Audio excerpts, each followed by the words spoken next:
So, Ford will come back, they'll all come back, and I will say this, this is going to be an election, in my opinion, that's based on competence. Somebody said, thank you, darling.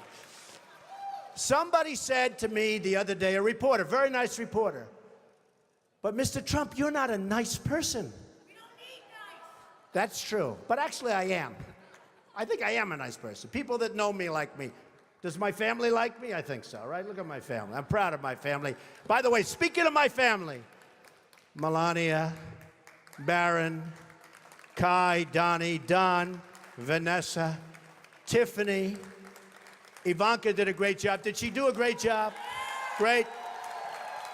Jared, Laura, and Eric. I'm very proud of my family. They're a great family.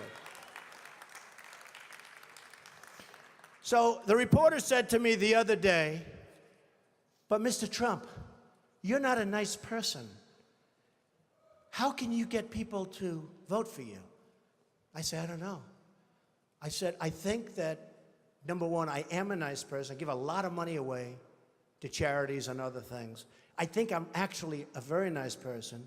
But I said, this is going to be an election that's based on competence. Because people are tired of these nice people, and they're tired of being ripped off by everybody in the world, and they're tired of spending more money on education than any nation in the world, per capita, than any nation in the world. And we're 26th in the world. 25 countries are better than us at education. And some of them are like third world countries.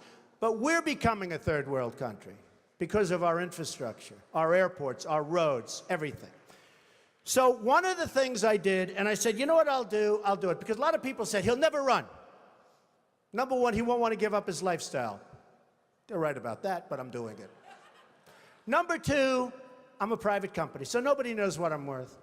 And the one thing is that when you run, you have to announce and certify to all sorts of governmental authorities your net worth. So I said, that's okay. I'm proud of my net worth. I've done an amazing job. I started off, thank you. I started off in a small office with my father in Brooklyn and Queens. And my father said, and I love my father, I learned so much. He was a great negotiator. I learned so much just sitting at his feet, playing with blocks, listening to him negotiate with subcontractors. But I learned a lot. But he used to say, Donald, don't go into Manhattan. That's the big leagues. We don't know anything about that. Don't do it. I said, Dad, I got to go into Manhattan. I got to build those big buildings. I got to do it, Dad. I've got to do it. And after 4 or 5 years in Brooklyn, I ventured into Manhattan and did a lot of great deals. The Grand Hyatt Hotel. I was responsible for the convention center on the west side. I did a lot of great deals, and I did them early and young. And now I'm building all over the world, and I love what I'm doing. But they all said, a lot of the pundits on television, well, Donald will never run. And one of the main reasons is he's private, and he's probably not as successful as everybody thinks. So I said to myself, you know, nobody's ever going to know unless I run. Because I'm really proud of my success. I really am. I've employed tens of thousands of people over my lifetime. That means medical, that means education, that means everything. So a large accounting firm and my accountants have been working for months because it's big and complex, and they've put together a statement, a financial statement. This is a summary, but everything will be filed eventually with the government, and we don't need extensions or anything. We'll be filing it right on time. We don't need anything. And it was even reported incorrectly yesterday because they said he had assets of $9 billion. So I said, no, that's the wrong number. That's the wrong number, not assets. So they put together this, and before I say it, I have to say this. I made it the old-fashioned way. It's real estate. You know, it's real estate. It's labor, and it's unions good and some bad, and lots of people that aren't in unions, and it's all over the place, and building all over the world. And I have assets, big accounting firm, one of the most highly respected, $9,240 million. And I have liabilities of about 500. That's long-term debt, very low interest rates. In fact, one of the big banks came to me and said, Donald, you don't have enough borrowings. Could we loan you $4 billion? I said, I don't need it. I don't want it. And I've been there. I don't want it. But in 2 seconds, they give me whatever I wanted. So I have a total net worth, and now with the increase, it'll be well over $10 billion. But here, a total net worth of $8 billion. Net worth, not assets, not liability, a net worth. After all debt, after all expenses, the greatest assets, Trump Tower, 1290 Avenue of the Americas, Bank of America building in San Francisco, 40 Wall Street, sometimes referred to as the Trump building, right opposite the New York City. Many other places, all over the world.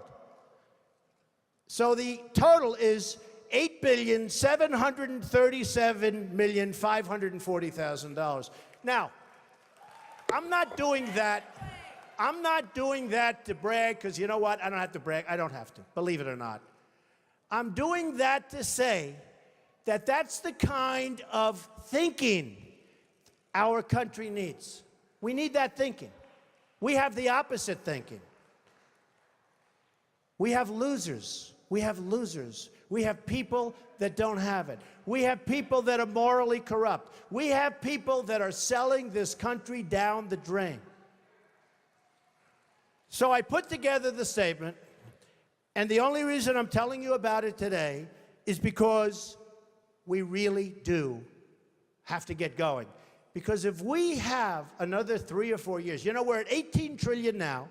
We're soon going to be at 20 trillion.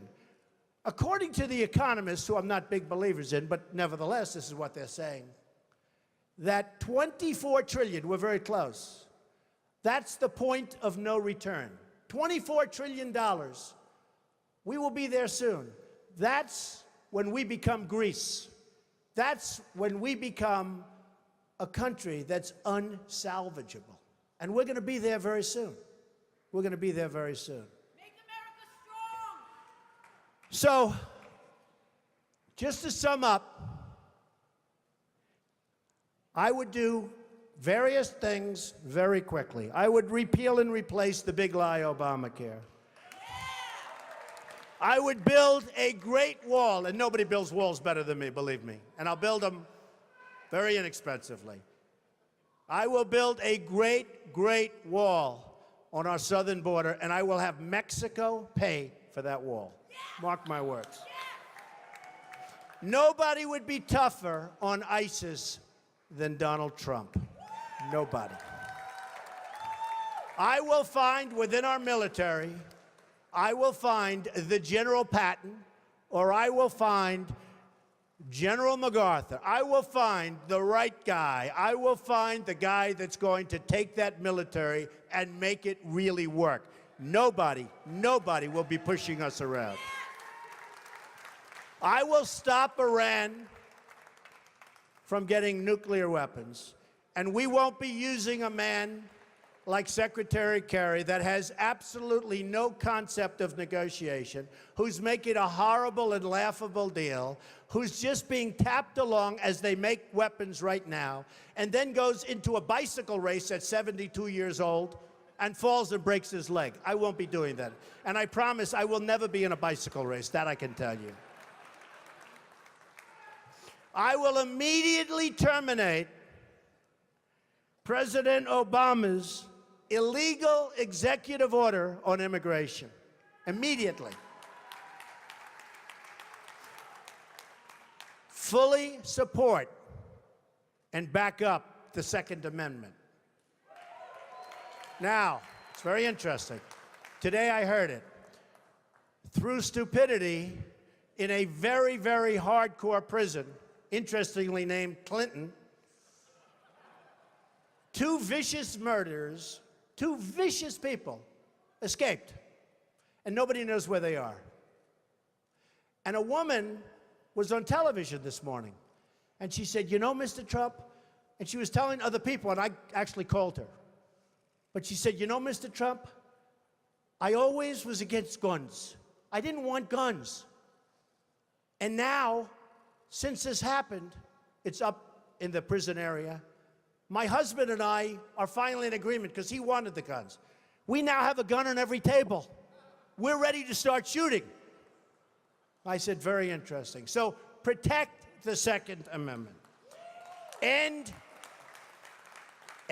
Common Core. Common Core it is a disaster.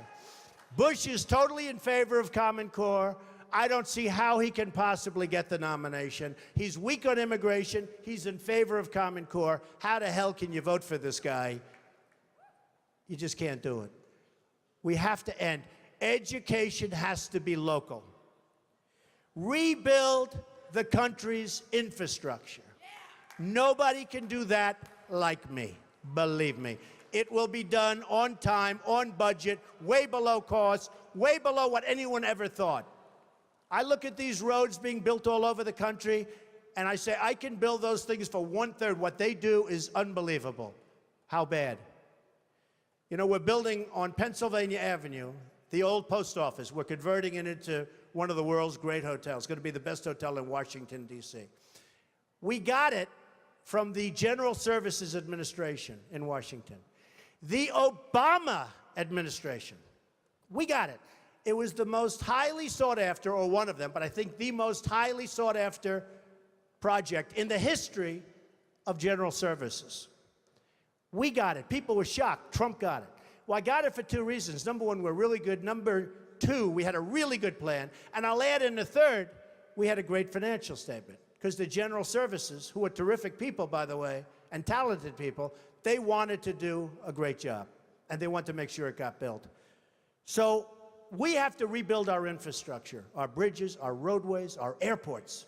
You come into LaGuardia Airport, it's like we're in a third world country. You look at the patches and the 40-year-old floor, they throw down asphalt, and you look at these airports, we are like a third world country. And I come in from China, and I come in from Qatar, and I come in from different places, and they have the most incredible airports in the world. You come back to this country, and you have LAX, disaster. You have all of these disastrous airports. We have to rebuild our infrastructure. Save Medicare, Medicaid, and Social Security without cuts. Have to do it. Get rid of the fraud, get rid of the waste and abuse, but save it. People have been paying in for years, and now many of these candidates want to cut it. You save it by making the United States, by making us rich again, by taking back all of the money that's being lost. Renegotiate our foreign trade deals. Reduce our $18 trillion in debt, because believe me, we're in a bubble. We have artificially low interest rates. We have a stock market that frankly has been good to me, but I still hate to see what's happening. We have a stock market that is so bloated. Be careful of a bubble, because what you've seen in the past might be small potatoes compared to what happens. So be very, very careful. And strengthen our military and take care of our vets. So, so important.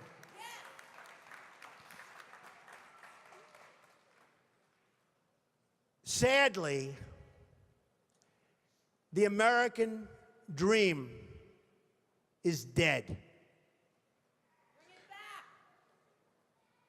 But if I get elected president, I will bring it back bigger and better and stronger than ever before, and we will make America great again. Thank you. Thank you very much.